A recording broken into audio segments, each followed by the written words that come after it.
And we are live here on Old World Exploration, back with the Tuesday night live. I had a string of those in the spring, took a bit of a summer break, and as the fall season approaches, you're going to be seeing more regular lives on Tuesdays. And this time we have Kairos. He's back. Kairos has done several in-depth investigations into San Francisco. Before we go any further, too, I just want to mention I do have a new mic, so if anyone who's heard any of my recent lives, let me know if this is better. Or if I need to buy something even more expensive. Anyway, yes, Kairos has been on twice. Here, let me just share the screen. This is on my channel. If you go to my live section, if you missed the last two, you really need to check them out if you're interested in this old world content and the San Francisco Bay Area in particular. Kairos is, I would say, the main figure in that area that is exposing the false history of San Francisco, and in so doing is exposing false history everywhere, really. I had him on 6 months ago. Oh, sorry, this is the new one. I had him on 6 months ago down here, and then he came back on a couple months ago, and we took it a little bit further, and he's here back with me today to take it even further, investigation into the San Francisco Bay Area. So without further ado, here he is. Kairos, welcome. Well, hello, and what a great time to be back with you. I know a lot of people have enjoyed our explorers, so I'm pretty excited to present more of my findings in depth, but I also want to take us on a tour of a place maybe no one has heard of before, the city of Colma. I'll tell you about that. Yeah, I've never heard of Colma before. So I'd like to begin by opening up into the map and showing the Bay Area once again, so people are familiar with where we are. So this is looking over the greater Bay Area, San Francisco in the middle, which is 7 miles by 7 miles. Here in the Bay, where we've done some of the tours, is Alcatraz Island and Battery Cavallo and Fort Point. But notice this is the Farallon Islands, way off in the distance. And the Farallon Islands are notable. They were a location of one of the Fresnel lenses, and built in the 1850s. It was a location that originally people were allowed to go, but it is now off limits. And for a future exploration, it would be, I think everyone's heads will spin when you find out what's in this void. Some of the deepest waters in the world, courtesy of the US government and various dumpings. We'll leave it at that for now. So back to San Francisco, and this is the site of the Sutro Baths that we've explored in the Sutro Heights, and Golden Gate Park, which is the site of the 1894 International Exhibition. So this is the entire grounds where one of the World Fair sites was. We've explored the Palace of Fine Arts and this large 635-acre section, which made up the 1915 World Fair, built in 2 years. And then right over here is the ferry building along Market Street. And we're going to go down Market Street in just a minute. But over here, Yerba Buena Island, remember the name Yerba Buena? Mm-hmm. But here's Treasure Island, a man-made island built for the 1939 Golden Gate International Exhibition, another World Fair. And there's many buildings that are still standing that were part of that. There's these large exhibition halls, and this was used as part of the fair itself, a spectacular structure. It was a seaplane terminal, but if you've watched Indiana Jones movies, this is the scene location used for the airship port as they were trying to escape from Germany. So this was this was all dressed up in Nazi regalia, and the papers. Isn't that They had all the banners hanging from these windows. Amazing. Yeah. Yeah. So we're going to go into the heart of San Francisco, up the most well-known sections. We're at the Ferry Building. I want to get this directly overhead so we can see what we're doing. So here's Market Street. So if you've seen the trip down Market Street 1906 before and after earthquake footage, it starts many, many blocks and travels towards Market Street. So that is the location. So as we come up Market, and we find ourselves in this interesting location, this triangular section. I'm going to turn off these labels for just a minute. So here in this corner,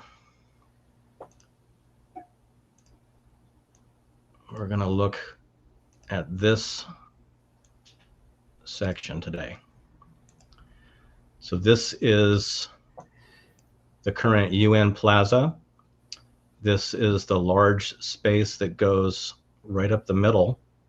I want everyone to take note of these sycamore trees that are planted in a very specific grid. And this is very heavy stone material. There's concrete and granite. The layout is spectacular. This is the location of the original City Hall, which is now the UN Plaza. In this space here, there's something really interesting that I think you'll be able to see. I'll see if I can position it. This right here. You see that? And you see that? Okay. This is the Oddfellows building. Oh, wow. And it's right at the end of the triangulation. Everything points to that building. Let us keep that in mind. So as we're looking today, we're going to look at some of the historical photos showing what a amazing building this is. So very huge. The dome is 42 feet taller than the U.S. Capitol in Washington, D.C. Wow. From inside, it's difficult to see. See if you can see this. The red brick interior in these courtyards is evident. So this is a red brick structure. And you can see here. Some of the rendering is correct, and it does show damage. I don't know if I saw that side, but we'll get a chance to peek at that. So we'll see that the dome has some sort of metal segments. It has a repeating number of columns, doors, decorations. On top is quite astounding. I mean, it's amazing marble, and the layout is familiar. We look at the top down, and we see the segments. See if I can get this to. So we have our octagon. Yeah. But they're multiples. So it looks like we have. Let's see if I can do this. It might be 24 sections. You have to count that. So I wanted to show the area. Now, this area has a very unusual history that people may not know about, and it's called Yerba Buena. So there's Yerba Buena Island, but in this location was a cemetery, San Francisco's first cemetery. And I think it was pretty well full by 1850. So this entire area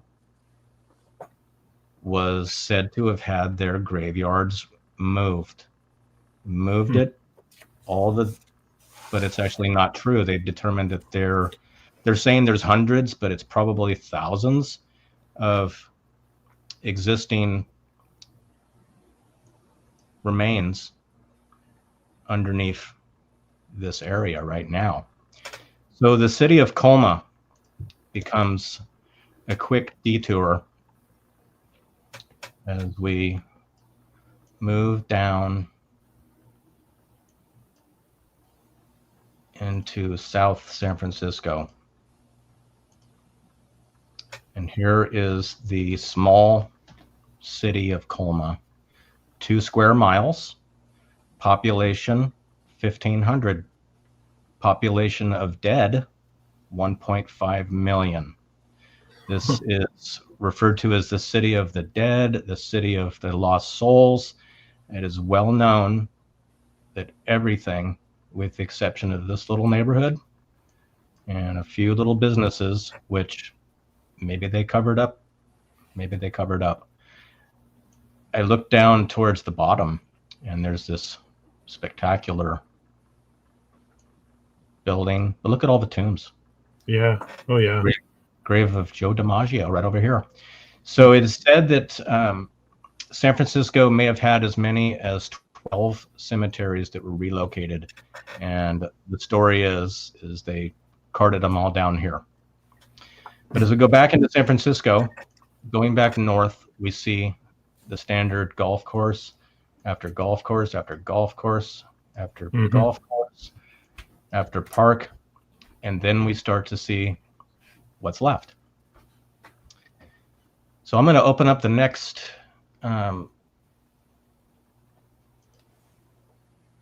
video for you, or rather the slideshow.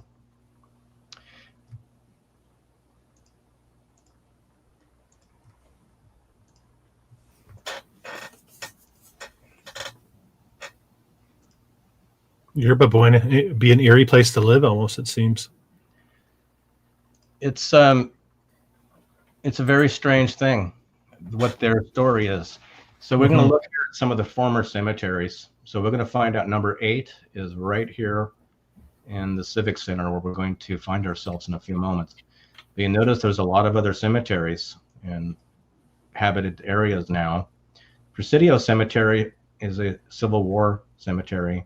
And then the one over here by the Legion of Honor, I don't know the history of it, but it's something to look at, something to take note. This is the Yerba Buena Cemetery. You see it takes up that section that I showed earlier on the map. So it's 3 blocks plus a little triangle below. So quite a large area.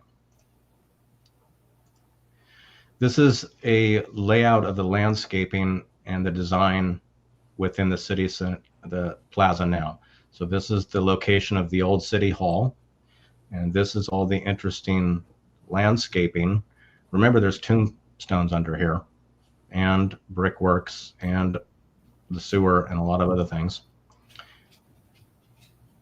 So a lot of people have been speaking and theorizing on the use of piezoelectric phenomenon to gain power, and also the use of specific trees to harness etherical power potential grounded to the earth, and many times, as we see, set in very obvious grid patterns and layouts. So the Civic Center Plaza has notoriously had many trees laid out in specific lines over what we're seeing seems to be old world, original, restored, remodeled, changed in place, and we're not allowed to learn about what's underground. So we don't know how this is being used, and this seems to be the direction of the research, is trying to figure out why were they so precise and so genius with their builds and their layouts in all of the places we're examining. This is the original pre-1906 in the corner, the tip of the graveyard, Yerba Buena, San Francisco City Hall. So we see that this is built with all of the detail that you notice, all the arches, all the decor, red brick interior, iron, and amazing stone facading with hints of tech. Looking down into, so this might be Market Street right here. Yeah. The tip of the triangle. Yeah. So we see this is we have quite a large number of streetlights represented. We have to be careful when we look at these photos too carefully to come to hard and fast conclusions. I always like to look for the shadows and see if they are similar to other things. So, for example, these guys seem to be casting shadows, but this massive pole, maybe nothing. Don't know. Would like to see the horse. They have a hard time faking the shadows of horses. Yeah, the figures, they don't. Those men in the foreground, they don't look real either. Something about them looks fake to me. Yeah. Yeah. I notice a different style of pixels in the base layer of the photo. You'll see a fine representation, and you'll see it blur out. Possible evidence of layering. So this is a drawing or a colorized photo of the old city hall. There are structures currently in this location that do resemble the footprint of some of these buildings. And then there's a photo I'm going to bring up in a moment that will see the rediscovered brick foundation underneath this very site when they were doing some work in the plaza. So from Anytown, USA, plastered with all these gaudy and awful placards, terrible, but it looks like we have possible cobble or brick. This is the means. This is the means of the day. We never want to forget this. This is that's a normal load. But in the background is a spectacular dome and something else that's amazing, and it may have had something more. So this is like a architectural or rendering, like a proposed drawing, and it seems to indicate that it was rendered from the air. We see these bird's eye views of all the different cities, and it's amazing that they are able to get such accurate scaled detail and representations of all the buildings with even their most interesting details maintained. This seems to be reoccurring on all those city maps, and we may remember that the font that they use on those bird's eye views of all of those cities pre-1890 is the same font for United States currency. Quite interesting. Here's part of the old city hall. I don't know what's happening here. A lot of other structures, massive ones. These are brick. We have the dual cathedral-like. I'm noticing that the so-called natatoriums, these swimming places, Salt Lake City, Sutro Baths, they're all over. They seem to have these as a standard. They seem to have the twin. Now, is that a good place for a current to jump or switch? Is there something happening here? Are we missing the bells? Are we missing the resonant frequencies that make it work? Because if we don't know if your audience is familiar with the term piezoelectric, and I just want to give a brief description of that. So it is the mechanical electrical phenomenon when you stack huge amounts of weight of specific components on top of one another. So very simple. You make a large pile. It is in the shape of a building, and there are columnar objects that allow for the transmission of electricity up or down. What happens under the weight, specifically dealing with quartz, silica, iron-rich materials, is that it literally squeezes electricity contained within itself into a usable state. So this is something that is very researchable, piezoelectric, and I've seen some places that indicate it may be in use. It seems like if there's a huge brick foundation or granite foundation with granite and brick and limestone, which is a fantastic insulator, there's likely energy, especially when there's vaults and underground tunnels that tie into in San Francisco's case, over 1,000 miles of brick-lined tunnels that are really not they're really not part of the history of the city. They will say when it was built, but they don't really show it happening, and they don't show all the streets torn up.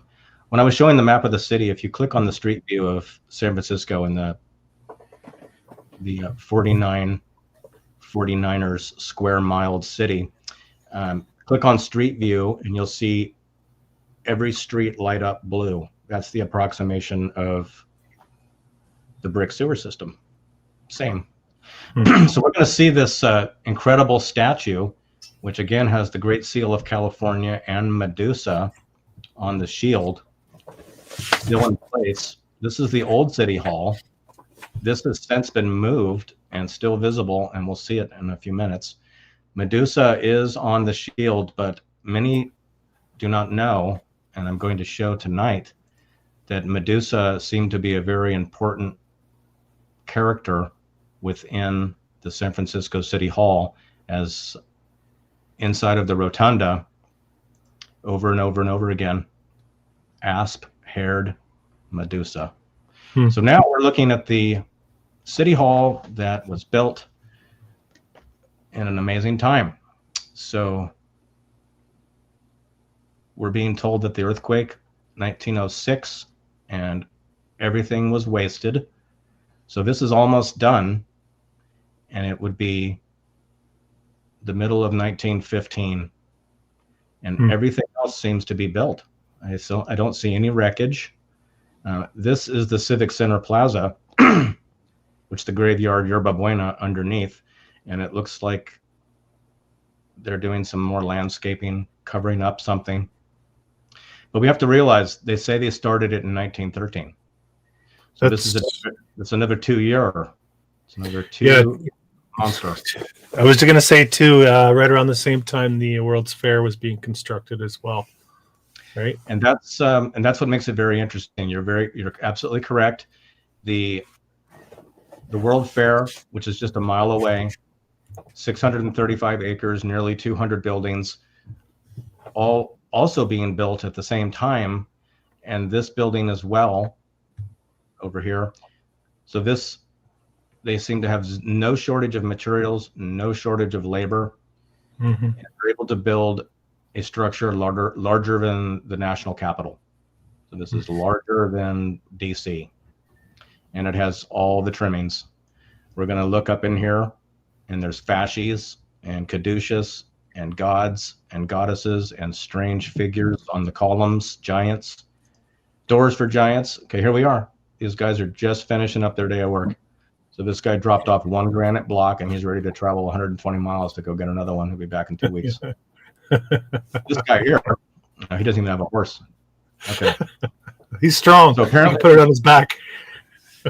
Right. So the city has just recovered from a destructive earthquake, fire, and intentional dynamiting, and they have power, and they've got streetcars again, and they're building one of the most amazing buildings you'll ever see.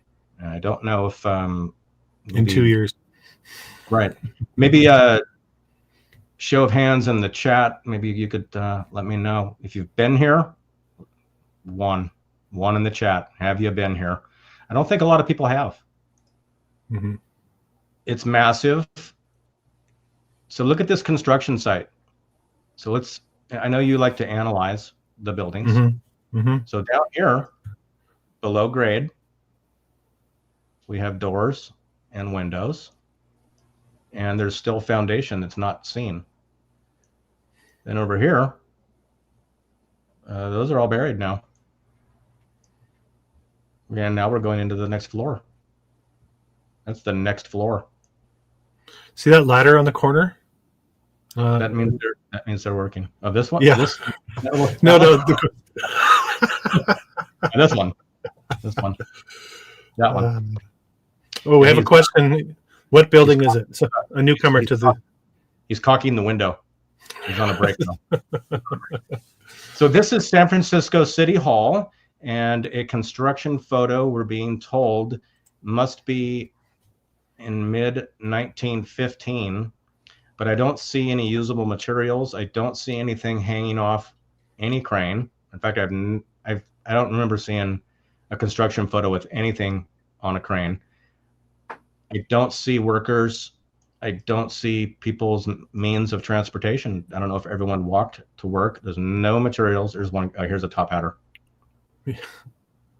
I see no cranes on the dome portion either. It's always on the main. So we wonder, are they just cleaning what's here, or is it really being built? Because this entire thing seems to be boarded off to where you cannot see, which is very unusual in old construction photos, to have an obscurity. So interesting. This is all available. I do recommend the opensfhistory.org. They have an amazing archive, and you can search almost anything, and it's pretty immersive. So here is earlier construction, and we've seen these types of things. So we've got the stacking of the exterior facade before the brick core is built. Sure. So we know that this is, and we know it's a brick structure, and the granite work, which is extensive, is cladding or a facade or something installed over an existing structural building. But we have donkeys.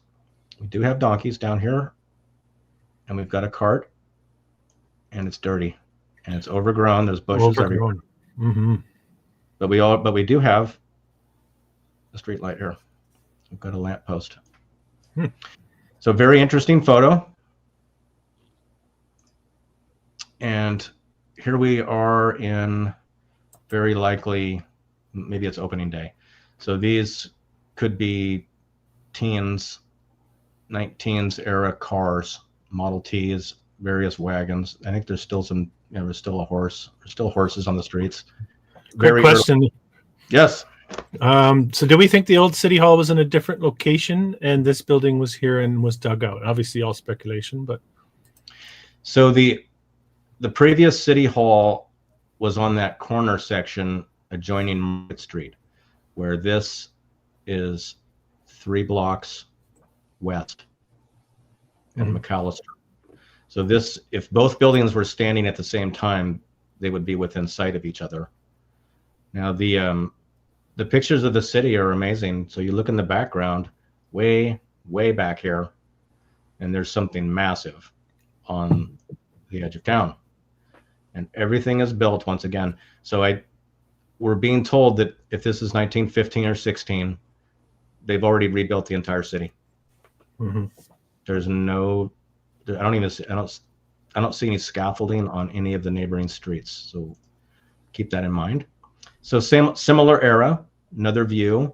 So here is an area that I was able to go into down in this little section below, but that's below grade. So this entry goes into the second floor. This is below grade. We were in a basement, and there's said to be other basements as well as multiple connecting tunnels between all the buildings in the plaza. So these are known and disclosed by workers, some large enough to drive through. So here's a panorama said to be after the earthquake. So here we would see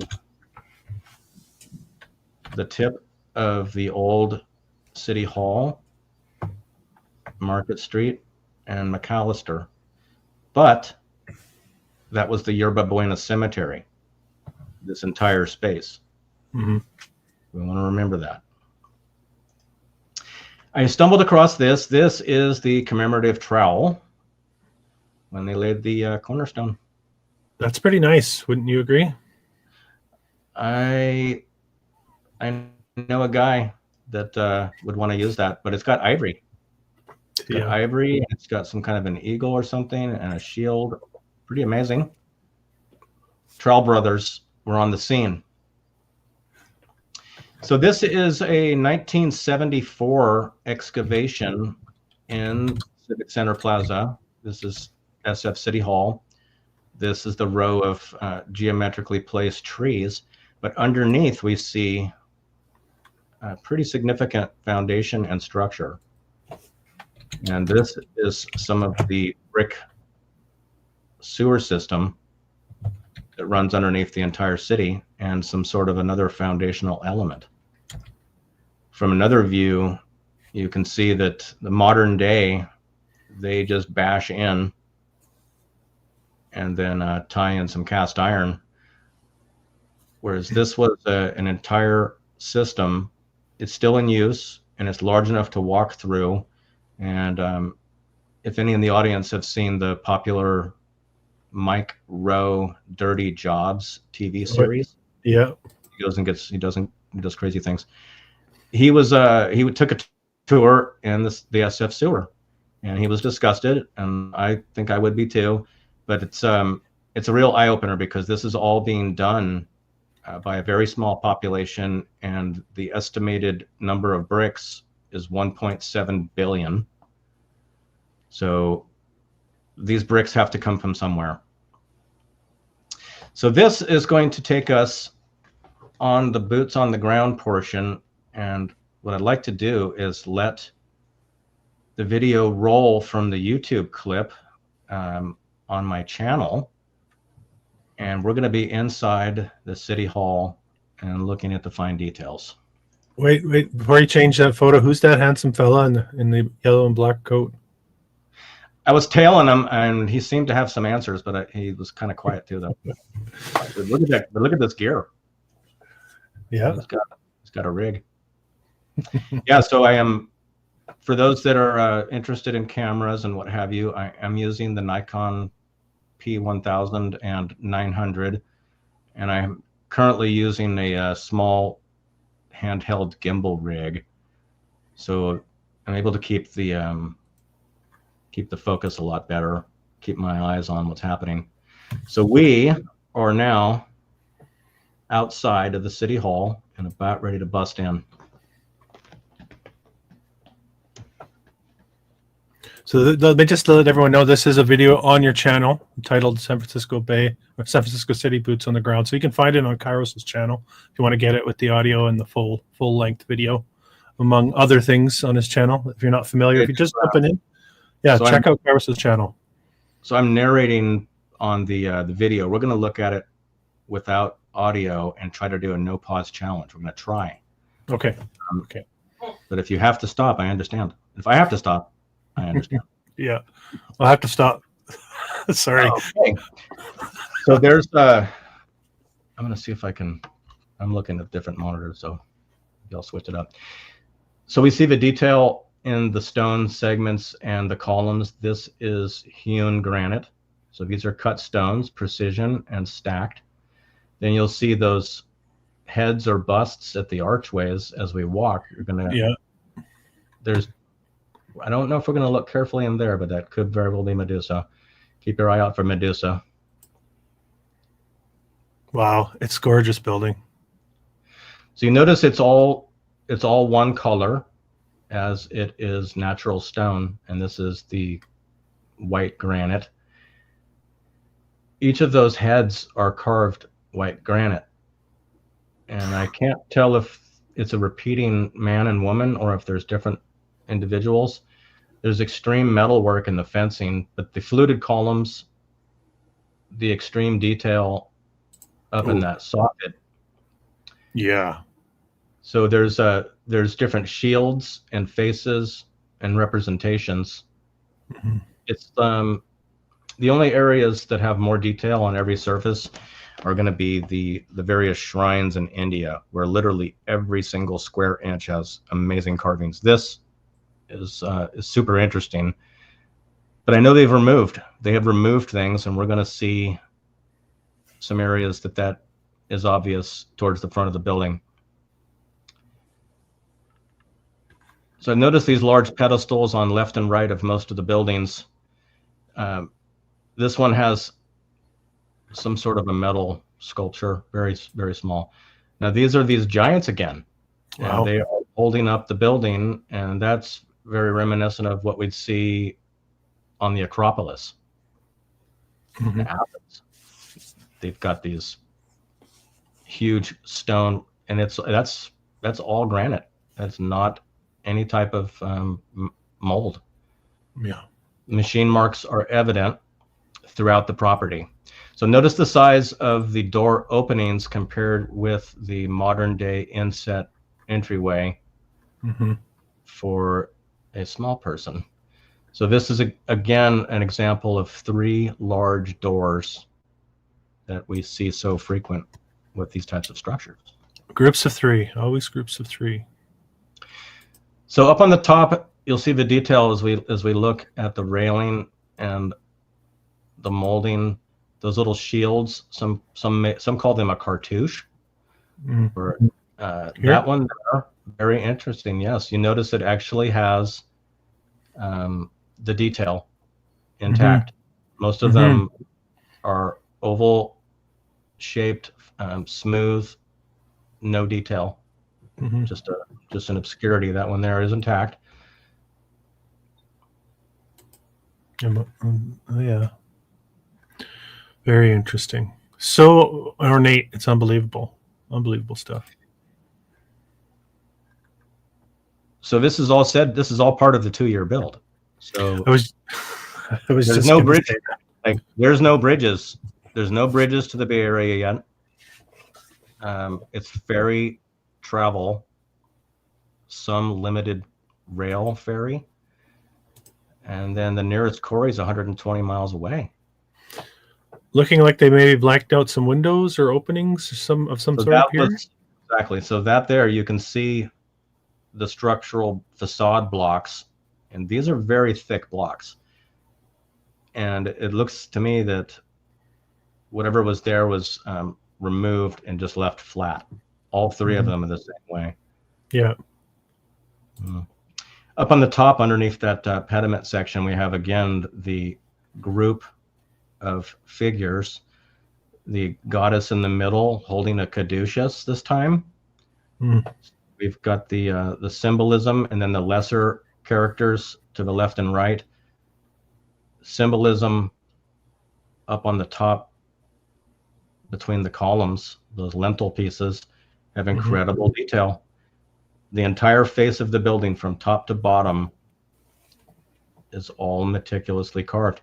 Now notice, if you can see it, I don't know if you can, is that the largest you can make it, is that on the left and right of each of those potentially removed designs, those are fascies. So those, here, every single one, and they're inside the building as well. So this, again, a repeating element found on the difficult to explain buildings in the United States and throughout the world. But what is that? Why is that? It's inside the current US Congress. When they meet, they're on the wall. State of the Union, state of the fascies. It's right there. And also, I'd just like to point out the similarities between the statue work we see in the World's Fair photos from San Francisco and then what we're seeing here as well as the architecture. Identical looking. This one still stands and it's made of granite and marble, and those were supposedly made of paper mache, if you will. Right. We've got burlap and staff, except for the ones they had time for. That's right. But when we look at the aerial view, so when we were looking back at the map, those grids look just like any World Fair layout. They just decided this just wasn't called a World Fair. Yeah. It was, there were several buildings that were additional venues that were like little satellite buildings for the World Fair, but not officially on the grounds. So we're going to go in here and I'm going to bum rush the security. So you might want to skip past that part. But okay. Do I? No, I went in. I'm just thinking two domes in the same area would have been very suspicious as well. So have a look at this. This is all granite. These are huge. You can see the seam here. That's right. And there. So for those of you that are geo nerds, trivia guys, so granite is one of the hardest of the stones. It is one of the most difficult to quarry, mine, move, cut, and sculpt due to the hardness. And the internal components are like small pieces of sand, and they're bonded together very firmly, said to be created under intense heat, the so-called igneous rock, lava, possibly a flow. Mm-hmm. It weighs 180 pounds per cubic foot. So if you imagine approximately the size of a box that a basketball would come in, it's 180 pounds. So many of these slabs we're going to be seeing are 10 feet long, and they're 4 feet tall. And some of these other ones are bigger. And we have to remember, in those photos, they were using donkeys right on the work site. And there was no lifting of any of these big pieces. We're not seeing the fine detail of these guys putting those touches. There's no mistakes, by the way. I'm so blown away by the way this sort of just drips into these rounded over stone sections here, and you don't even know where the seam is at this point in here. It's unbelievable. And that's his toga. Yeah, just flowing toga made of granite. All right. So in we go, and I got to find a way to get in here. So they were very nice, and I asked them where I could and couldn't go, and how late they were open, and they let me. I told them I was doing a video tour. So a little bit about this venue now. So there are plenty of government offices, and it's a very popular place to get married, and they do have a fee, and there's weddings all day, every day. I don't know how many weddings were going on in different halls, different spaces, very popular inside the building, outside the building, on the front steps. So I'm just about through the security. And you're welcome to move it forward if you want. Yep. I'm almost ready to just kind of get a sense of what this place is.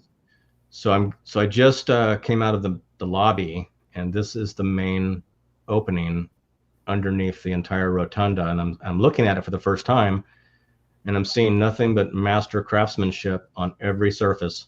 My God. Every surface, there was somebody here that, there's nobody better. They had the best guy for everything. There's no mistake. There's very fast. So that's all granite underneath the change of color. So you've got the two-tone. That's all stone. It's all stone. So we're going to be able to see some of the extreme details of the designs, and especially up underneath that. So here's each one of these columns inside, and we'll zoom in soon, but I want everyone to see it now. Just back up 1 second to where you can see those columns, please, if you would. Mm-hmm. Just a hair. We'll go forward again. Yeah. We'll see it one more time. So what we're going to be looking for is you're going to see the face of Medusa between every other column. So when you peek up there, we're going to let it look up underneath the actual rotunda itself. Now there's several different balconies and walking areas. We were not able to get up in there. So here's the main. So pause it right there. Mm-hmm. So if you notice, if you move use your mouse pointer between the center, the very center of the lowest column, if you go straight down, that one, that's Medusa. Then skip a column, and that is, and then that is. Those are all Medusa. So we need to get to the bottom of who was in charge of this design that thought this was important, because that's first of all, it's a lot of work, and that'd be very expensive. And again, they're all perfect. And Medusa is on the California State Shield, the Great Seal.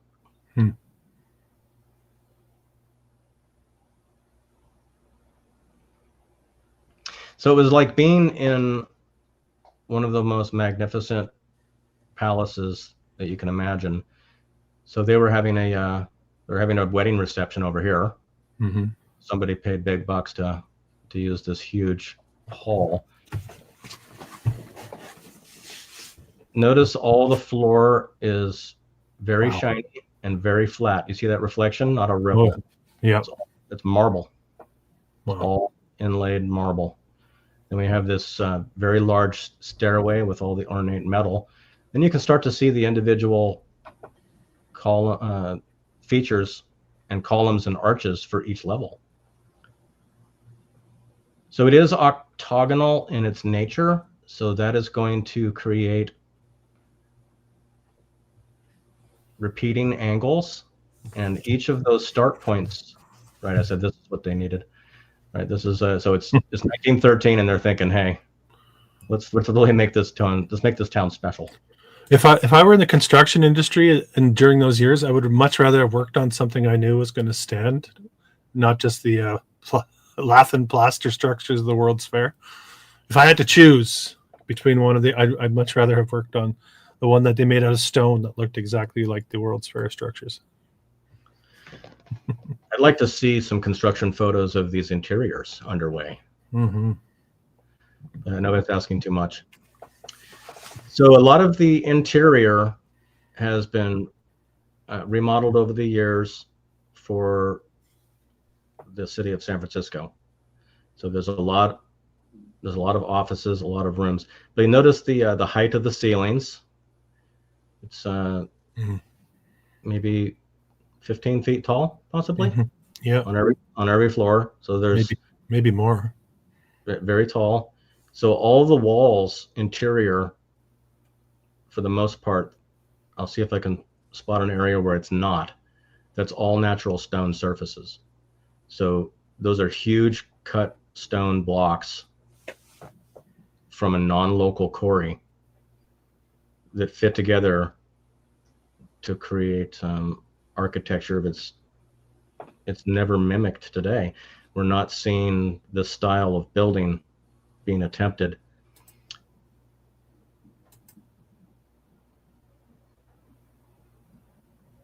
So you notice that each of those, this maybe would be termed a bas relief interior arch.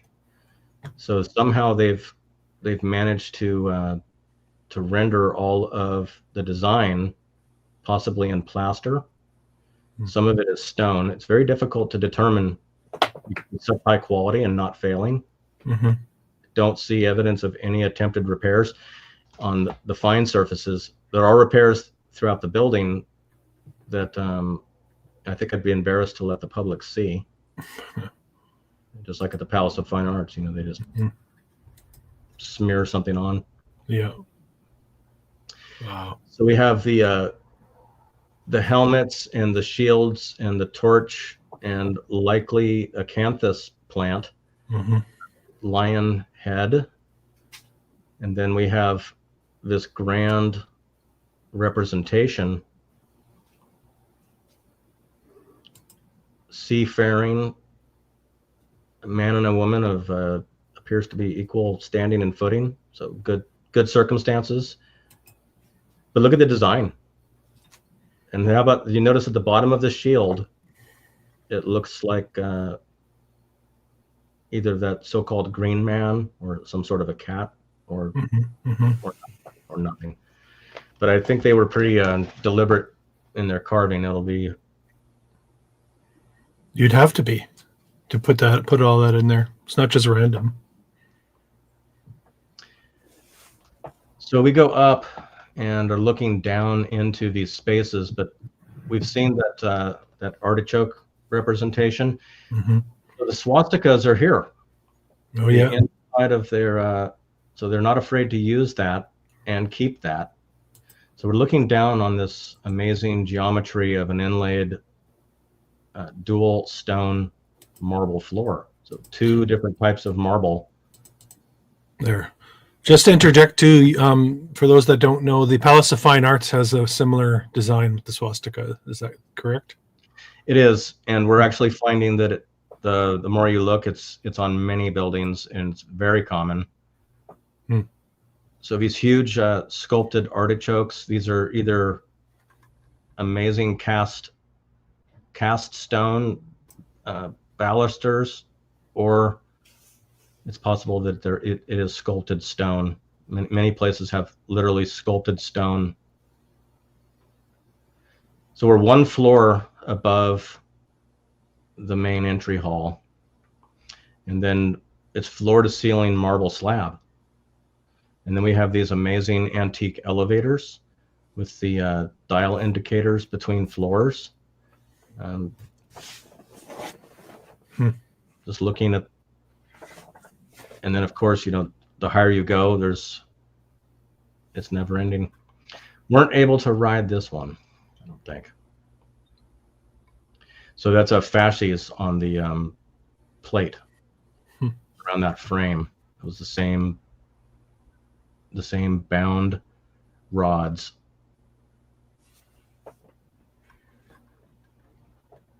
Look at the stonework.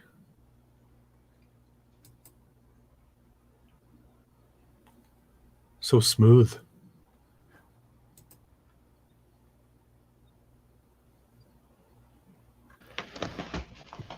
So like go ahead. Sorry, the inlays, the way that they have the different layers to make it look like, a door trim or a feature, but they seem to be made of the same material, same stone, right? They've got these notches.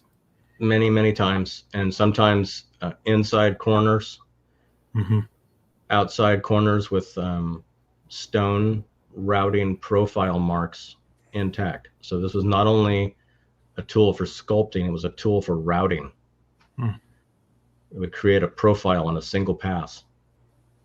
So all marble floors just throughout the entire building, an incredible palace, just thousands and thousands of square feet. 2 years. In 2 years, right. And incredible woodworking even inside here. So we're going to go up even further.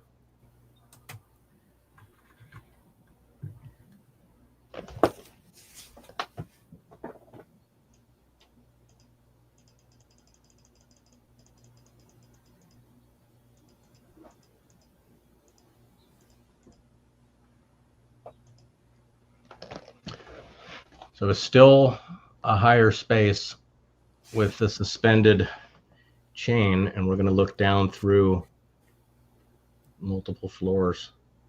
So incredible details. Notice every surface.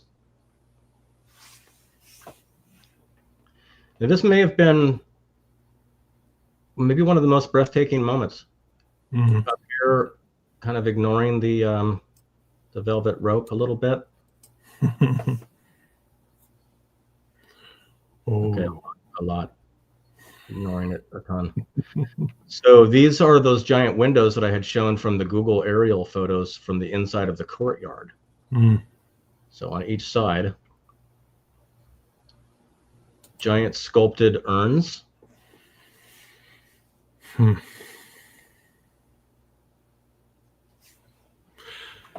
It's so this stuff is okay. Here, I'll play it. It's so seamless. It's so seamless. Like you can't see any seams in the way that they put these things together. So up we go, and we have the inlaid geometry on the inside of the dome. That is seen all throughout the world. Some of it very, very heat damaged, but still partially visible. This seems to be across all areas of construction. They are using the style, the tuned interior arches to better make use of frequency. It was a very interesting day. There was a cellist and violinist playing, and they were not using an amplification, and they filled the entire building with very good and very strong sound. Sounded amazing. Don't know if you can turn the sound on or not. You might be able to hear. I'll try. They're playing right now. Maybe. You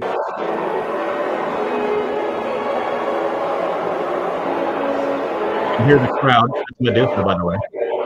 I can make out the vibe. There we go. Cashy's behind. Cashews. Medusa. That looks like Medusa. Yeah. Hate to tell you.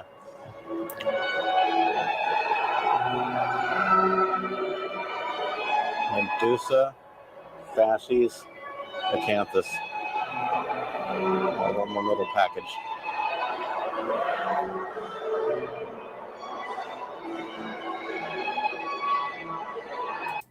I had a quick question. When was this built? Why don't we go over it one more time?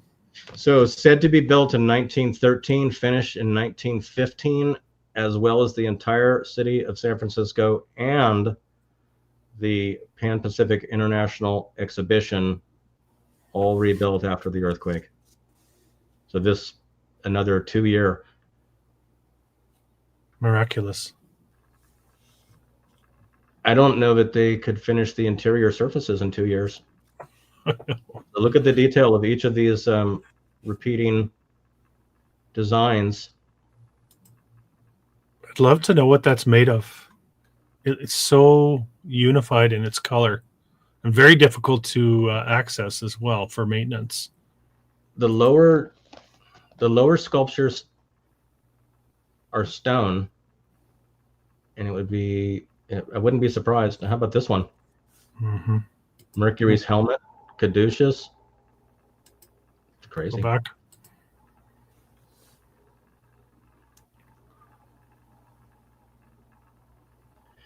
So at the time this was built, that was important to somebody. Mm-hmm. It's not just, they weren't just bored. It wasn't a decoration. They, why are there so many representations of Roman gods all throughout these buildings? Why do they have them on there? That's not what we're told this was, and it was cowboys. It was Wild West.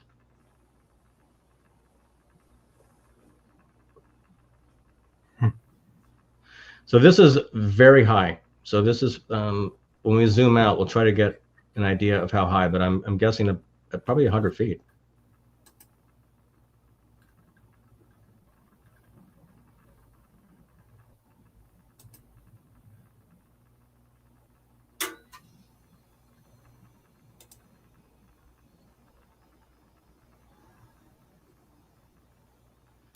So who do you think that might be? Mercury? That's what yeah. But he's got a very serious sword. Interesting wreath over a helmet. Some sort of a hero. Look at how he sticks right out too. You can see that his knee is rounded in behind there. And the head as well. Like it's coming right out of the surface of the wall. Right. You're seeing the shadow. Mm-hmm. It is very dimensional. Remarkable. And even all this too, like I don't see seams. Like this is trim work, whatever it might be made of. I'm looking for, little seams, and this is all one piece. And I don't know where this one starts and then over here begins. I just don't see any lines of separation. Incredible.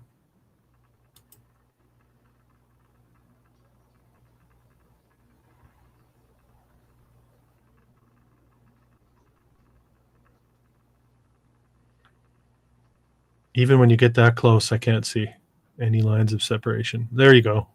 Look at that. Ooh. Amazing. Yeah. But notice this, notice the amount of 7 foot plus marble slabs that make up these walls. Yeah. Every one of those panels is a marble slab, and that's white Carrara. And that's not from anywhere around here. It's mainly Greece and Italy.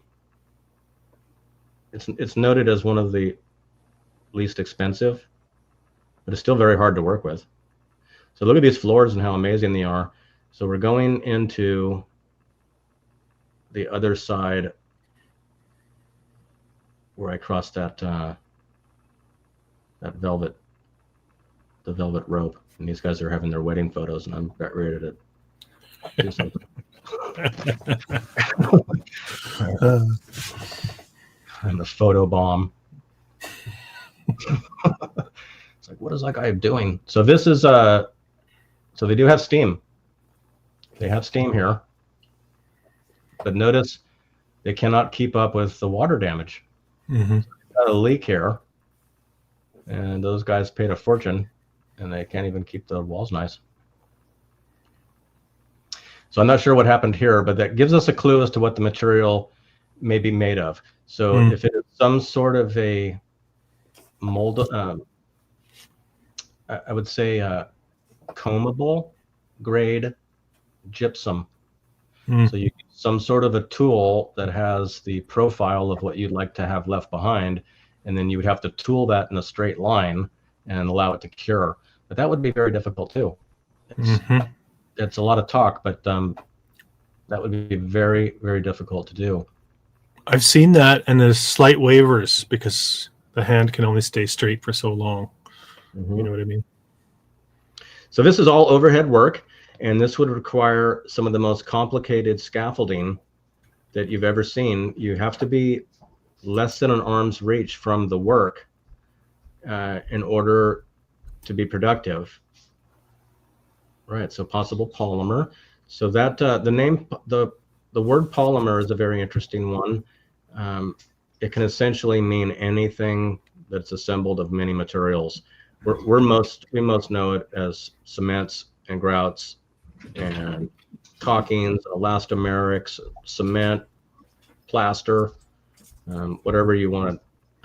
Modern grouts have bended polymers in them now to make them stickier and more flexible. All polymer.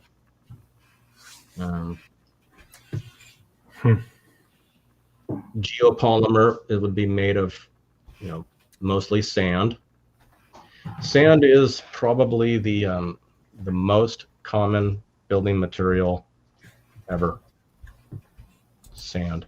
So here you can see the bricks up inside the archway of the window. So that's the inside of the courtyard. So we can verify that this is a brick core with iron.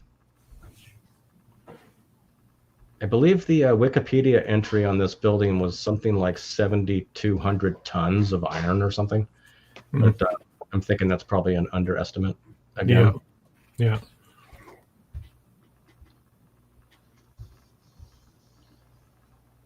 So you see there's more staining. So these guys were able to build these buildings immediately, but the modern day inhabitants cannot maintain them. Can't maintain them. So I have a tendency to knock on the walls all the time wherever I'm walking around, and if it's hollow, it's a facade. If it's solid, it's a large core. So some sort of, if it's over plywood or gypsum or something else, you'll hear the hollow wall. It's just decorated. If it's solid, there's a strong core behind it, or it's solid stone.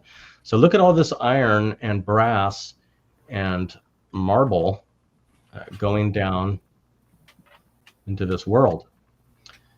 So notice all those balloons and craziness. They were staging that area all day. Somebody went all out, and they had the most outrageous decorations. Well, look at that. I think I saw Mark from Our Melted Reality in the chat a second ago. Hope you're doing great. Yeah, Mark's in here. So look at that scroll work on the inside of the round. So who had time for that? It's unbelievable. And the geometry is perfect. So each of the diagonal details and features, they repeat correctly. So then when it comes back to itself, it connects correctly. And we see this happening all throughout. I don't know if that's something that a typical paper pen architect would be able to conceive of. I don't know if he had a mastery of the geometry. No. This is something that would need AI assistance to put together some numbers. And there's no mistakes, and you don't get a second chance. No. Seamless. Again, seamless. So I'm noticing this throughout the older buildings. I'm going to zoom, I think I zoom into this engraving. They were using the letter V as we know it as the letter U regularly. That's very Latin and Roman. It's not Western. Not Western. Old buildings only. But it gives us a clue. So as we look at some of these slabs, I'll see if I can point one out. They're what's referred to as the one that's in front of me on that wall. Pause it right there. So in the trades, that's referred to as a bookended slab. So you can see that if you fold it on itself, the grain design will make contact. So that was quarried from exactly the same piece of the boulder. And as we walk down the hallway, go ahead and let it roll, you're going to find that these are select. So these are not just some random junk. These are matching, and they're very thick. So these slabs are very difficult to handle. Today they need a special grasping crane that clenches it from the top, and you lift it with a forklift. They weigh many thousand pounds. See that book ended right there? See the match grain? Yeah, that was on one side, was on the other side of the saw blade. Yep. From the so-called mother stone. So I just wanted to throw in the little 746 reference there for all those people that are in the know. So here's the brass railing. We're going down, so we have tremendous marble down and down and down. We will be in the basement briefly. I got a little, I kind of snuck in through some at the door. So cutting marble and granite slabs. This is for the audience. Modern day, they use a large bulldozer to load it into a hydraulic powered, water cooled, multi-bladed reciprocating gang saw. So if you can imagine 20 blades side by side, each cutting continually, so that when it cuts top to bottom, you have a deck of cards made of granite. What's the time period to cut a slab using modern methods? Oh, Anybody want to throw it in the chat if you have any guess? Don't Google it. How many hours? So that's a representation of a canthus on the top of all of the columns. Go back. They're combining the straight and the round throughout. So notice it's all natural stone. That's all sculpted. We got 8 hours as a guess. Half hour, 2 hours. No, it's more than a day. More than one day. But that's still not the right answer. It's more than 2 days. This is in a modern machine running nonstop. Just sawing granite, diamond blades, water cooled. It's a 3-day. It's a 3-dayer. So each of those big granite slabs, marble slabs you see, wasn't in a modern quarry. They didn't have that tool. They were still, I saw wagons in the yard. So somebody was doing things. So this is more magnificent sculpture. It looks like Father Time over there with his little hourglass, maybe, right? Yeah. Hourglass, or he's got the magic gourd. Hourglass is a good guess, yeah. I was going to say, too, that sounds like a hell of a lot of water, Kairos, to cut all that stone as well for 3 days running. It is. A lot of it's recirculating, but yeah, without it, the blade will melt. So here we have the representation of the letter V as we know it, repeatedly being used in the place of the letter U. And there's fasces on both ends and the Liberty cap. I'm gonna read it if you don't mind. See if it'll zoom in. I may get closer for you. Okay. San Francisco, oh glorious city of ours. Yep. Hearts that hast been tried and not found. Wanting, oh boy. Go. Thou. Yep. With like spirit to make the future thine.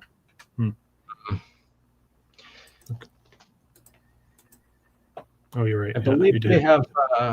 So this is the that's the Liberty Cap, which is a very interesting research in itself. That if you've ever heard of the Liberty silver dollar, it has a character wearing that cap. I think the so it's got the incorrect Roman numeral 4. Mm-hmm. So we have eagle and trident, some sort of a, but all the detail, this isn't, you can't see this from the ground. No way. There's nobody. The foreman would have come in and the guy's like, I finished it. And he's like, I'm gonna have to take your word for it. Because I can't see crap. I ain't going up there. The foreman says, look at this. This is like some sort of ribbon out of stone. Yeah. Wow. But, I mean, they could. Wow. How many times did they screw that up? Right. So, go ahead. I broke it again. I broke it again. Yeah, that's okay. We have tons in the yard here. Keep going until you get it right. Mm-hmm. So octagonal flower design in the middle, another pine cone, some sort of a fleur-de-lis lance or a sword or a spear. So go ahead and stop right there for just 1 second. Go ahead and flip on the sound and check these two out. Okay, here we go. So these two are filling the entire building. I met the violinist outside. And you are you play the tuba? Trombone. Okay.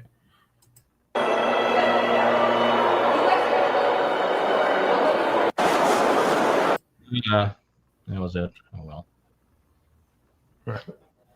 There's a lot of you can hear a lot of the echoing of the structure itself. You can hear everyone talking and a lot of bantering and like they're right next to you. You can kind of hear that high pitch, that just kind of an air about the place. It rings. It's always echoing and cancellation of echoes at all times.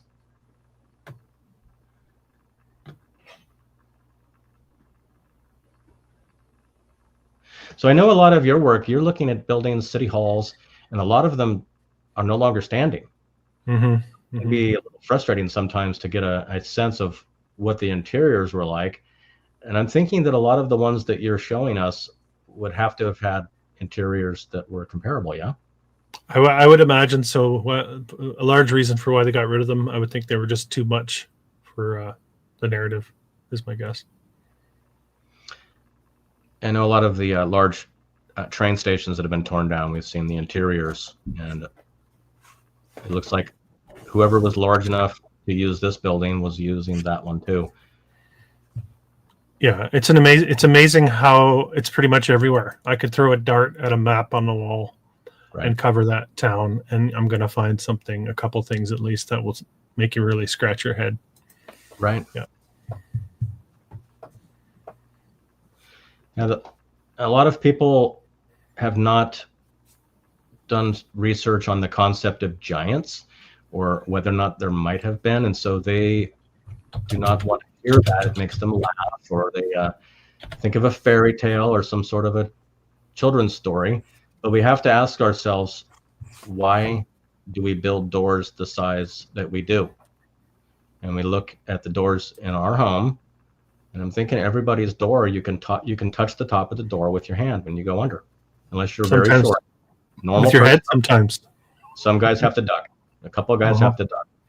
But for the most part, the size of the door corresponds to the size of the people. It's completely senseless to build building after building after building because it's so much work. It's so expensive and it's so unnecessary. And then these locations separated by thousands of miles, and the doors are huge everywhere you go. And every little stick town was in the gold country just recently. Small town called Columbia, California. And there's doors for giants with brick buildings and half-buried cathedral. It's like it's always the same story. Same story, yeah.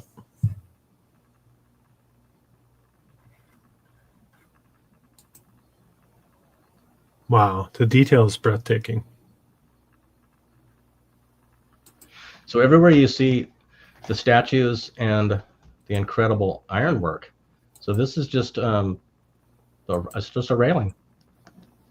And look at what you get when you go to a public space like a mall or somewhere, hospital, and you see the railing today. It's nothing to take note of. No. Usually dirty. Yeah. So I'm on the opposite side now, looking back, and so why would they ever build a building like this as a city hall? That's maybe a question I would have. For what purpose? And then city after city after city, and these, look at those fasces on left and top and bottom. And there's something faint. Yeah, it's very faint. Difficult to make out. I might go Urn closer. of some sort, maybe. Maybe a figure, maybe a head and an arm here. Not sure. I think if you were to turn it 90 degrees left, I believe it's an urn. I think that's the base, and maybe the handles, maybe like a base. And that would put the fasci blades on the facing up. So now we're going to see Medusa again. So inside of each column, you've got these 6 petaled flowers, and then you've got these very elaborate banners with Medusa, and then inside that appears to be some sort of a shell, like a scallop shell. Yeah.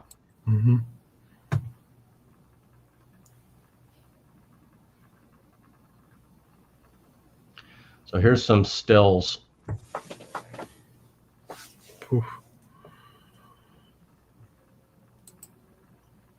But compare that to the door. What is that, 4 times the size of the large? Those are big men.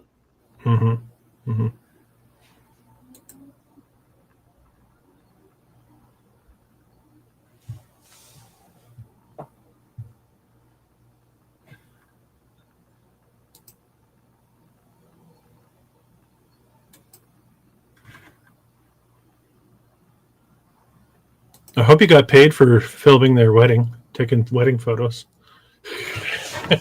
You could easily go as just a wedding photographer. You probably just wear a suit and tell them I'm running a few minutes behind.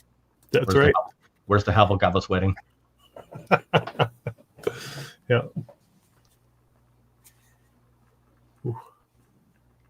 So notice that every surface has spectacular symmetrical detail.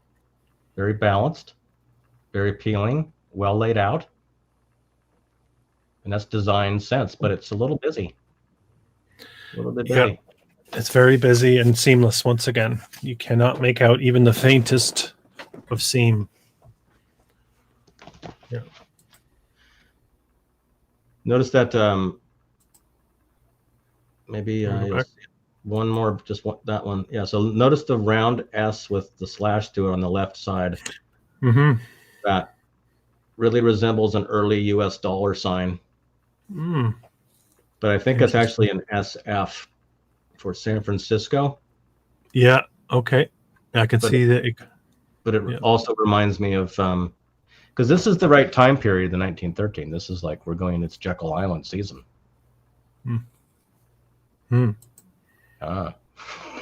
Interesting. Good old Woodrow. So these top hatters are running around everywhere, and they apparently there was just all the craftsmen were incredible. There's no disasters here except in the maintenance. That's where they fall flat, or remodels or additions. I believe running water was added. I think it was added. It's a heck of a retrofit. So that's inside this courtyard. Mm-hmm. Brick back there.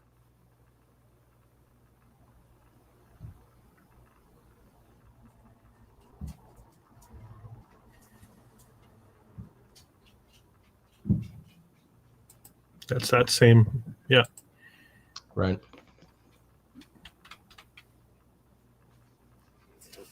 Ooh, I like that. This is a good example here too. Just the level of detail is off the charts. This is what do we call that? Concave or convex? So that is it's okay. So that's the inside of a dome, but it's but it's not a semi. It's a half of it. It's a quarter. It's a quarter concave dome with interlocking, multi-shaped polygons. You've got square, you've got hexagon, maybe a pentagon in there, but they all is coming together. And who's that character in the middle? Mm-hmm. Who's that guy? Shakespeare? I don't know. And then there's some sort of a magic lamp in the middle. Yeah, and you got these lion creatures poking their heads up completely off the surface of what's below them, the head. You can see. I think you have just exposed the hidden griffin. Those look like wings. Here. Could very well be. Interesting. I can't get over the level of detail trying to even fathom putting something like this together, and only having such a tight deadline to get it done. Right.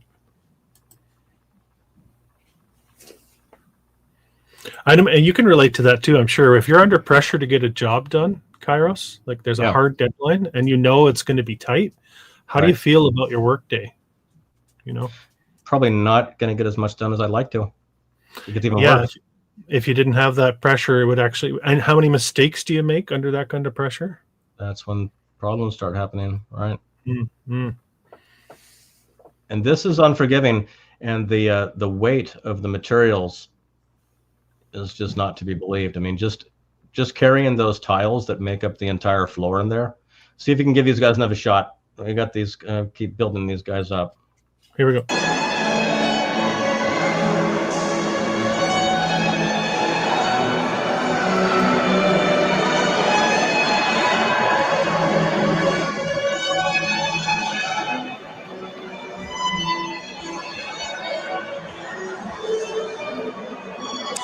Something.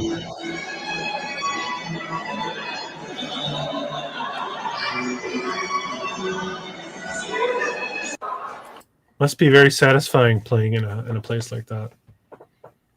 I would love to. So now I'm down. I think I'm in the basement. I'm underground somewhere. So this is probably the basement, but of course there is going to be a sub basement, and there are tunnels and connection points, and it's built on top of that cemetery. Yeah. So we're underneath the entire mass of all that weight. So the entire weight of this entire structure is now sitting firmly on some sort of a foundation, and that's where the concept of the piezoelectricity comes into play. That's the right type of material: granite and iron-rich bricks, silica-laden mortar. We don't understand how it works, but it's not nothing. It's not just decoration. Yeah. It would be, and with the same components. So here you see the incredible spire, and it may or may not be gold. Probably it may have been, or it may still be. I don't know that. That looks like copper on the spire. Golden fasces Mm-hmm. Some heads here. And just one more time, we're looking at the San Francisco City Hall, if anyone's just jumping in. This is the current San Francisco City Hall, the one that was built between 1913 and 15, built on San Francisco's oldest abandoned bodies not all removed cemetery. So each one of those sections has has that huge golden relief around the segmented dome, and then inside is where we saw the Medusas.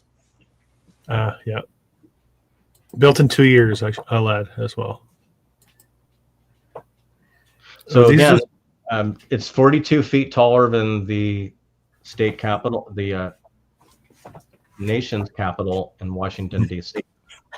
Very tall dome, could very easily pass for any state capital, but this is San Francisco City Hall, built for the people of 1915 using donkeys.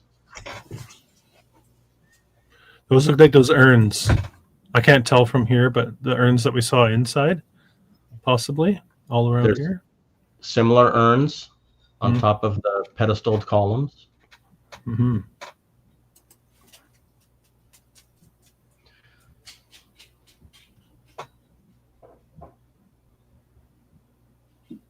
Very patinate. Put that gold.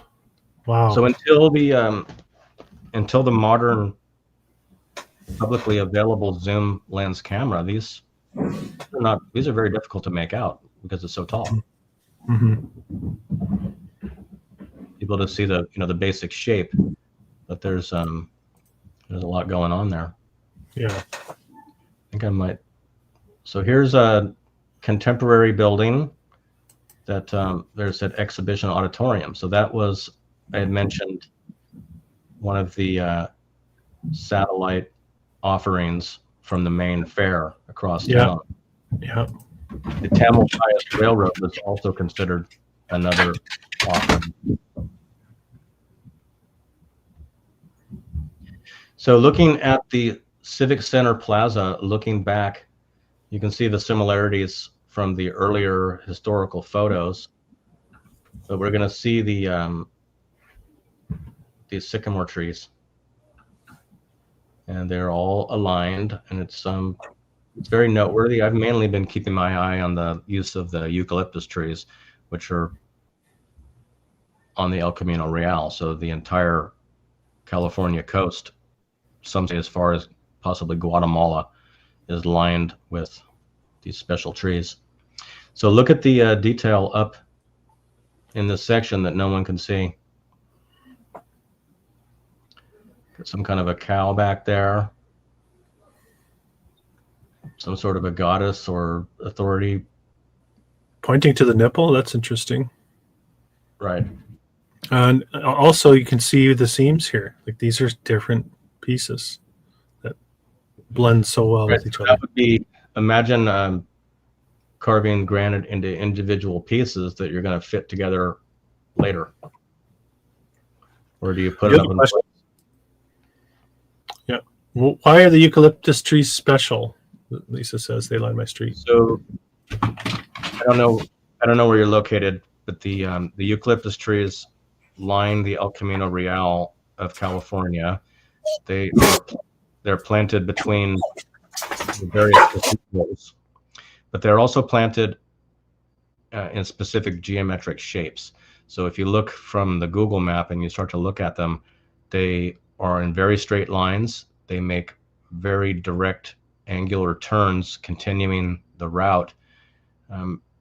Many times you'll find a bunch of eucalyptus trees right where the main highway makes a turn, and then you'll be on a very straight line until it makes another kink, and sure enough, there's those waypoint eucalyptus trees. Very easy to navigate without use of a map or anything. You just connect the dots. But the fact that they're non-native, so these are said to have been from Australia. So it's a very strange story, and there's millions of them here. So they cannot keep the birds out, but they built this place. So look at this detail again in the relief. So it looks like a acanthus in the middle. There, obviously, the one in authority is this goddess, and there's some sort of, again, there's that representation, possibly the same one that was on the inside of the rotunda, the vase. That might be it again, maybe. Yeah. And then you've got subservient ones. Maybe these are the top hatters. These guys, okay, we're getting ready to turn you loose. We don't know. Who knows? This guy's playing a horn.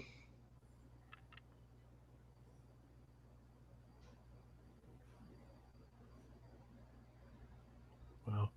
But it's extreme artwork. It's not cartoonish. It's very realistic. Mm-hmm. Very good representation. So I'm walking towards, this is United Nations Plaza, and there's huge buildings on both sides that are similar era and similar style construction with the large modular granite blocks. There's connecting tunnels. There's partially buried windows underground. So this statue was the one that was near the original City Hall, and then they said they moved it, and this is the current location. 1890s type of a statue, a lot of bronze, a lot of stone. If I zoom into the shield on the figures on the top, we're going to see that I believe that is the state shield again with Medusa. I seem to remember that.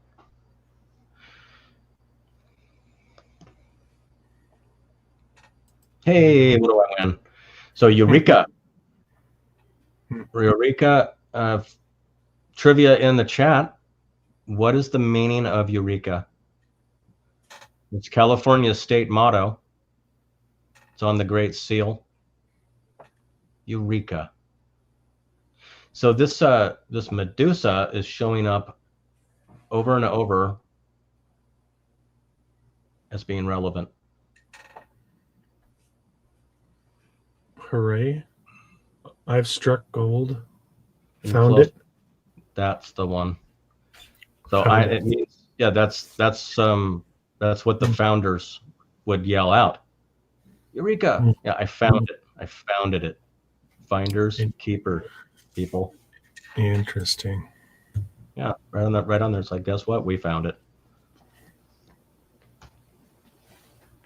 A lot of these buildings are, that's Fort Point back there.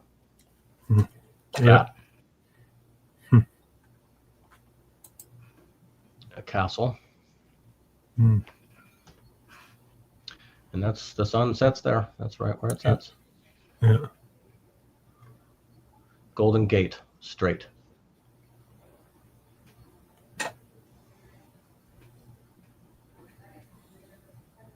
There's some other interesting statues. This one. Mesopotamian, Ashurbanipal? Close. Maybe? It's the guy was epic. That's your hand. Assyria. Oh, I'm supposed to guess. Is Alexander the Great?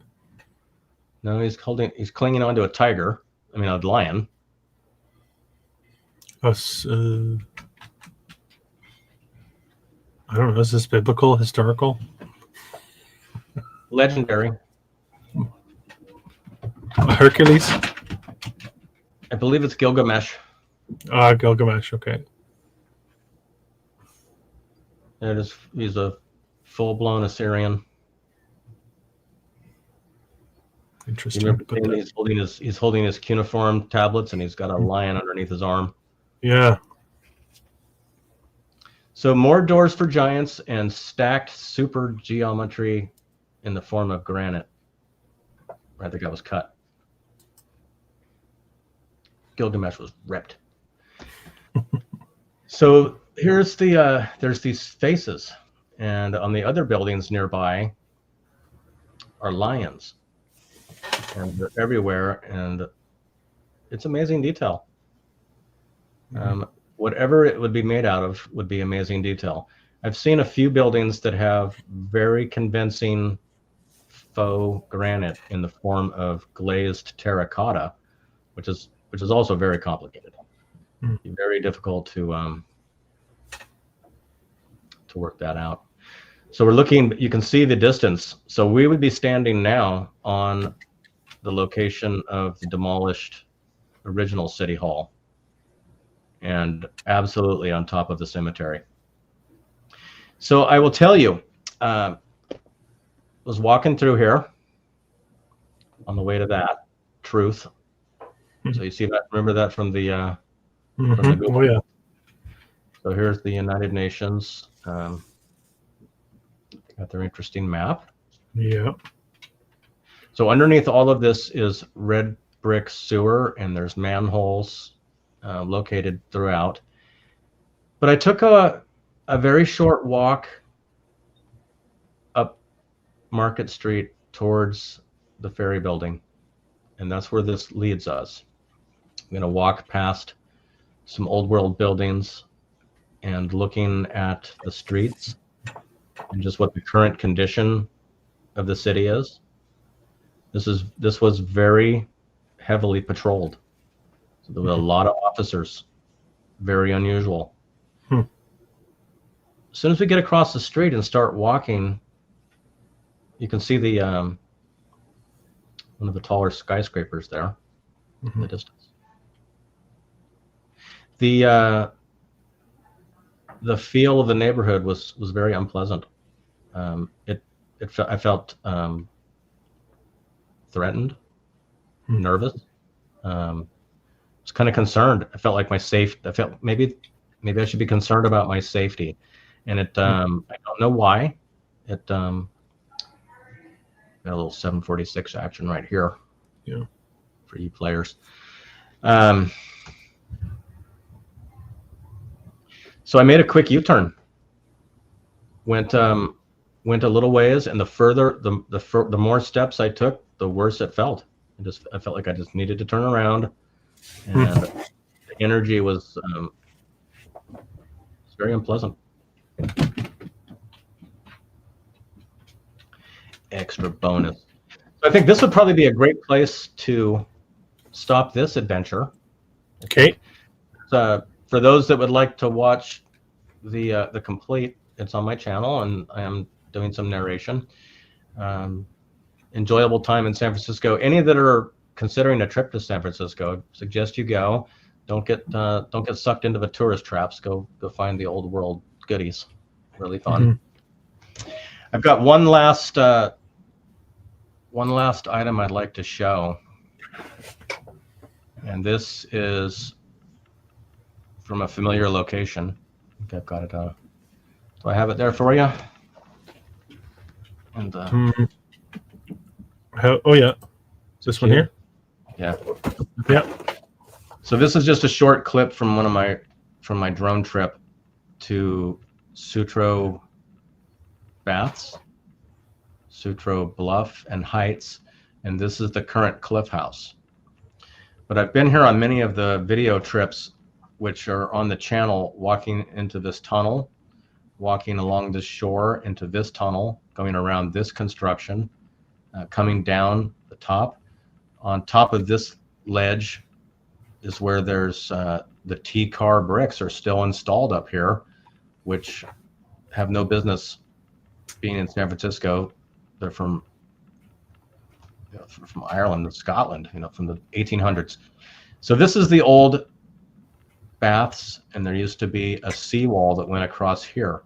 Now, walking down here at low tide, this is an entrance to a sea cave.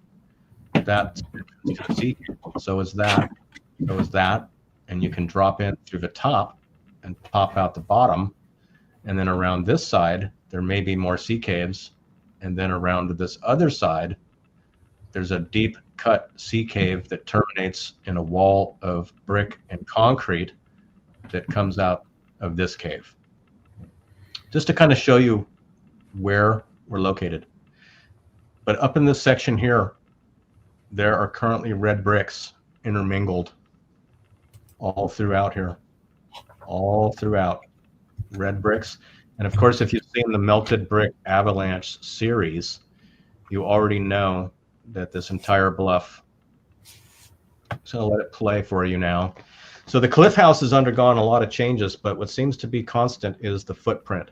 And that building, I'm not 100% sure of its true history. Down in the bottom on the tip there is what they call that camera obscura. Mm-hmm. So this is Point Lobos Drive in San Francisco. And the address that you're going to want is 1059. And that will put you right at that street sign. And you'll be able to look up this hill and see that it's all made of constructed red brick and mortar. But from this higher vantage point, mid-screen, you can see large blocks. And then up on top, you see the castellated feature. I'm going to stop it right here real quick. Let's see if I can do it. Right here is where I had climbed down over the top, and there's some sort of like a turret or an old bunker, but it's very melted looking. There was graffiti here that said Starfort, and there was also graffiti here that said Starfort. That's been covered. This is the section of the fence when I went over that wall, went over the fence and went down. I went down here, and down into here. I saw some guys while I was over this area. They were climbing down out of here. They came all the way down. But this is made of red brick and granite, and it looks like certain portions are red brick turning into granite. And it's one of the steepest, most outrageous stairways that you'll see. This is the gunite applied section. Mm-hmm. So keep your eye on this and look for features that look like there might be something man-made back there.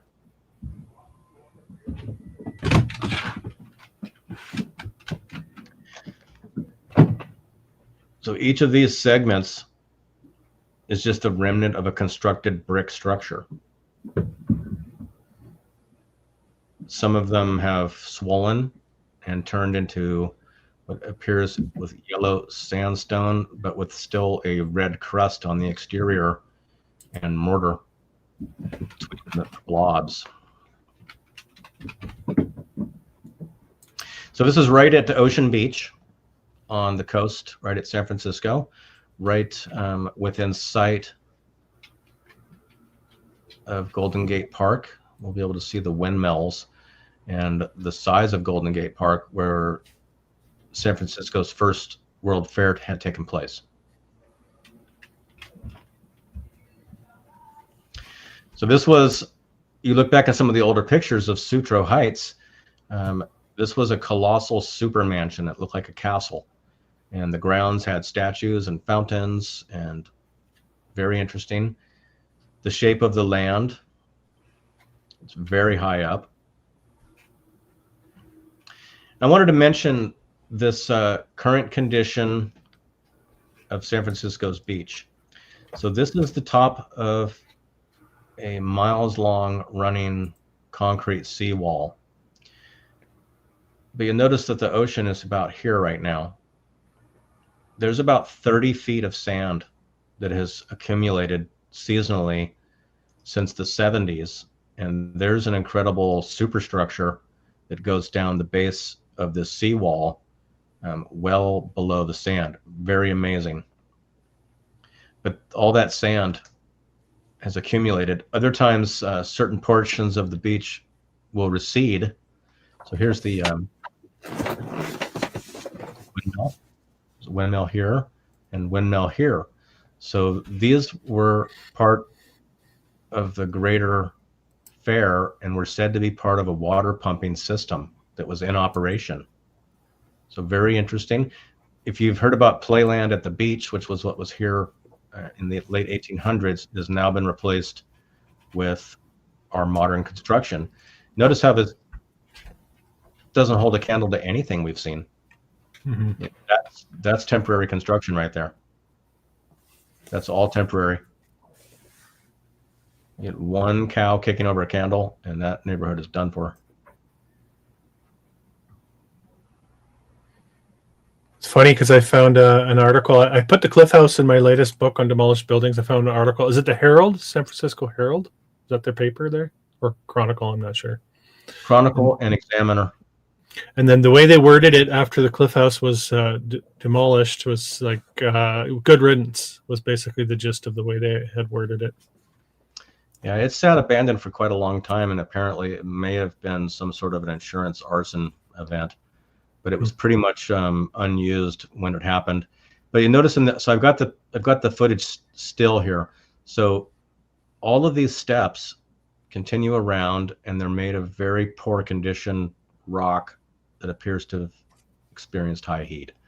Then we have the castellated feature.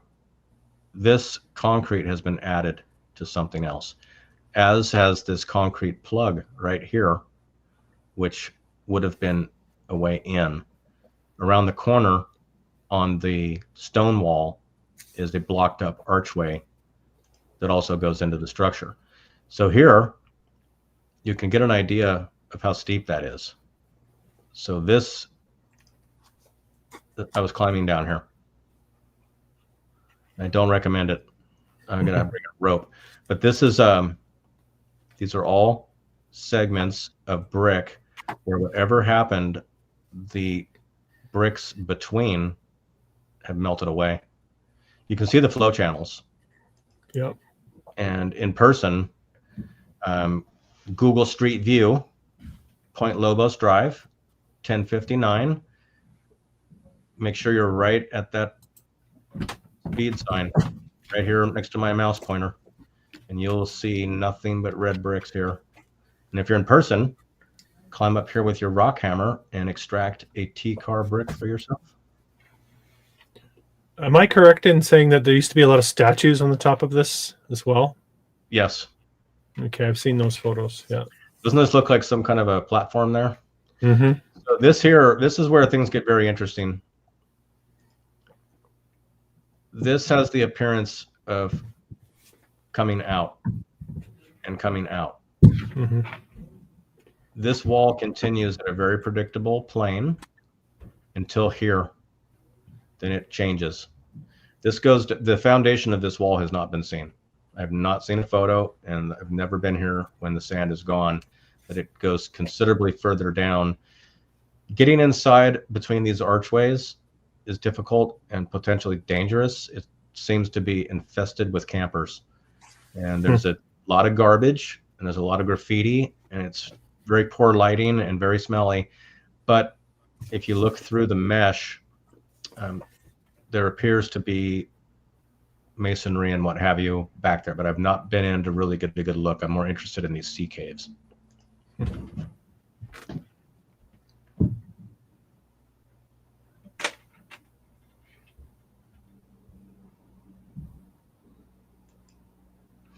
So I think that does it for me. I have worn myself out again. No, that was a lot to take in, actually. I hope everyone watching it enjoyed this thorough tour. Filled with all sorts of interesting commentary and knowledgeable commentary. So I love that you bring that to the table, Kairos, and it's a real treat to be able to see the fruits of your labor, I suppose. So if you remember from the beginning when I had shown that the Farallon Islands were 27 miles from this location, this is where I had taken the camera shot out. But from inside this sea cave, you can see them when it's clear. See right now how hazy it is and terrible? Mm-hmm. So the typical San Francisco fog. It's subject to change at any time. It could clear up in 30 minutes, be open for just a few minutes, and then back to fog. But it is a great vantage point to see something of such a great distance across the water. Mm-hmm. Very enjoyable. 27 miles. Wow. If anyone has any questions about the presentation or my opinion on some other weird thing, I might entertain them. Okay, fire away if you have anything for Kairos before we sign off. I guess we won't get. We should save the cemeteries for another time, I suppose. I think so. I might have to go in. So I told my mom I was going to show her this this present she got for me. So it's a red brick. It's a red brick.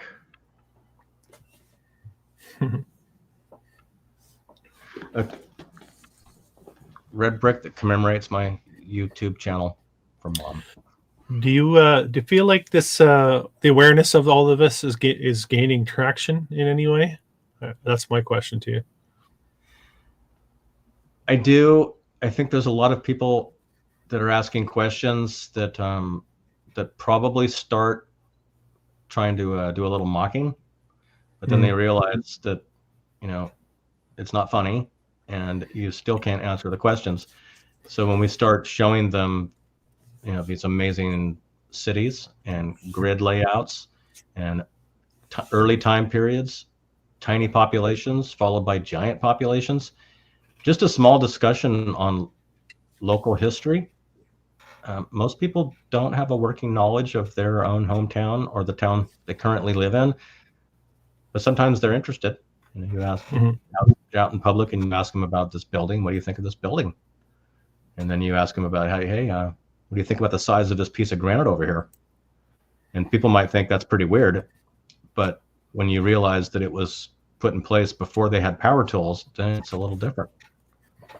People that are thinking, asking questions, yeah, they'll see what's happening and they'll realize this leads to the fact that our history cannot be trusted and this narrative has been inserted to deceive us, and we're living a style of life that doesn't lend itself to a lot of free time.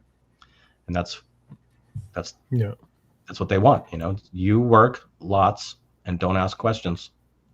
So that's I don't think people in their heart, you know, that's not really what they want. They don't want that. No. So if they start to realize, hey, wait a minute, maybe somebody's pulling the woolly. It's an uncomfortable realization for a lot of people who haven't faced it before. It takes a little bit of tempering to get comfortable with a lot of this, I think. And then there's about 100 different subjects that come along with this too, by the way. Yeah. So they starts unraveling. Okay, another question. Do you know Michelle Gibson's work? Yes, very, very much so. Great researcher. Well thought out presentations. I look at her. She's posting her research diary, so to speak. I do appreciate the concept of the ley lines. I'm seeing that buildings are built with similar orientations, similar spacings, similar name streets. And we've seen a lot of the, John Levi has alerted us to a lot of these phantom grid lines out in the middle of nowhere.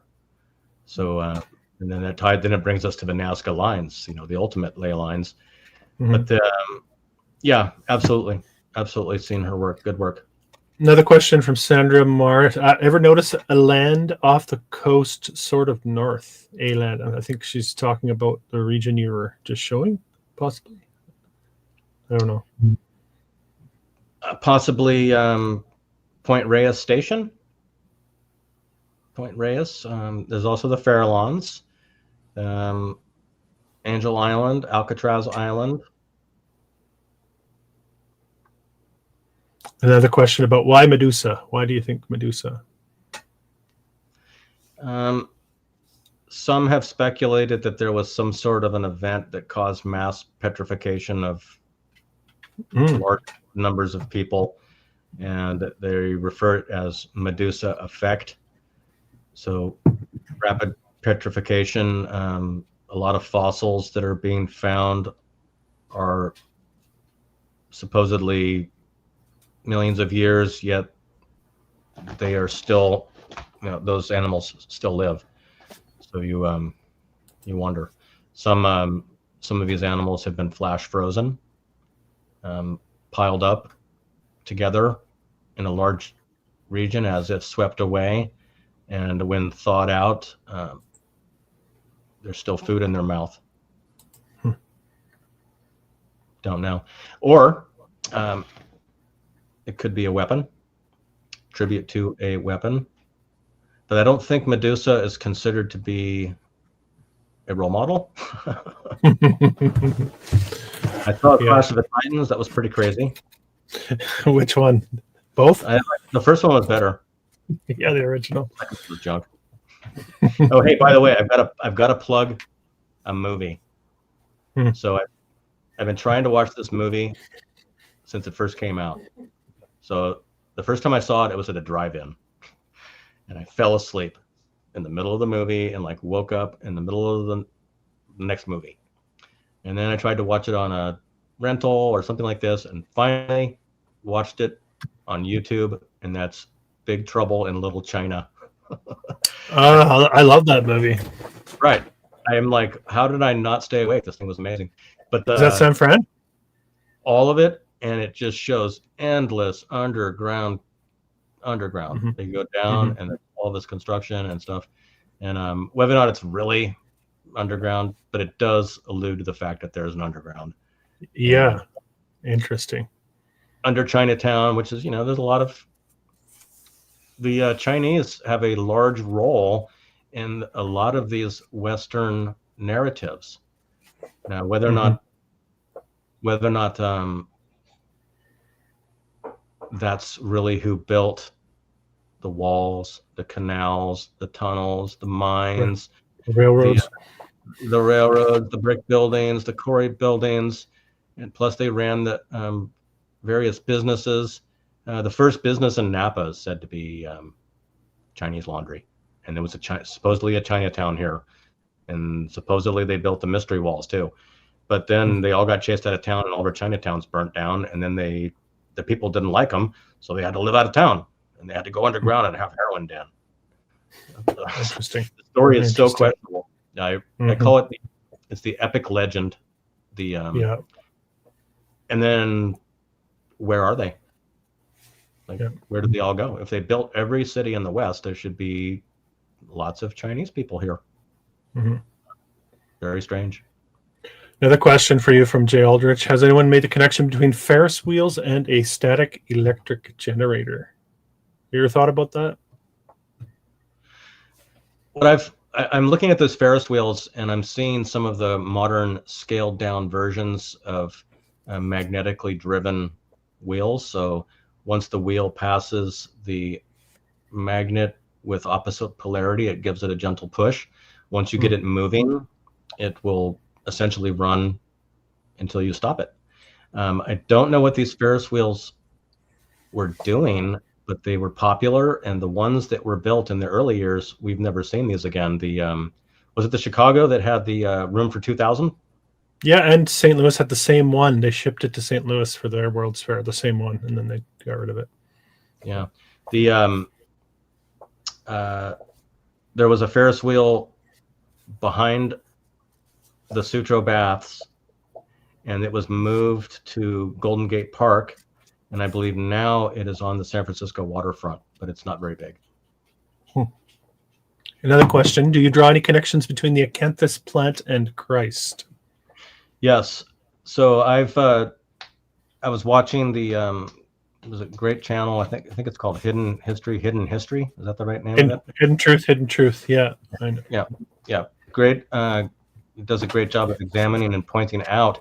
Apparently, the plant that we see in the 8-petaled motifs that are continually repeating, as well as the top of many of these columns, are a very unique leaf, and it is said to represent the possibly now difficult to find, or it may still exist, but it translates to thorn or thorny bush, and apparently it's the plant of the thorny crown worn at crucifixion of Christ, which no longer exists. Apparently, that plant. It's I think the translation may not correspond, and the plant It's not a common plant, not real common. Mm. But it might. Some of the Hidden Truth channel is under the opinion that these buildings may have been built without hands, and those various statuaries and representations indicate 1,000-year reign. It's all very interesting, and it's interesting to look into. If you haven't seen his exploration and tour of the is it the City Hall of Philadelphia? Yeah, the recent one. Yeah. Fantastic tour. 25-foot thick walls, incredible. They wanted to tear it down, but it would have bankrupted the city. So there it is, still there. But fantastic. Yeah. Great job. Yeah. All right. You think are we ready to sign off? Yes. Well, thank you for joining me on my channel and sharing Always. everything that you discovered. And we'll do it again, I'm sure. I'd like to talk about Fresnel lenses one day. Yeah. In those lighthouses, there was maybe a dozen of them in this area, and the first one on Alcatraz, first California West Coast Fresnel lighthouse on Alcatraz, not really visible for ships until you are lined up straight with the Golden Gate. Otherwise, no value to you. Very Strange. Interesting. Yes. Yeah.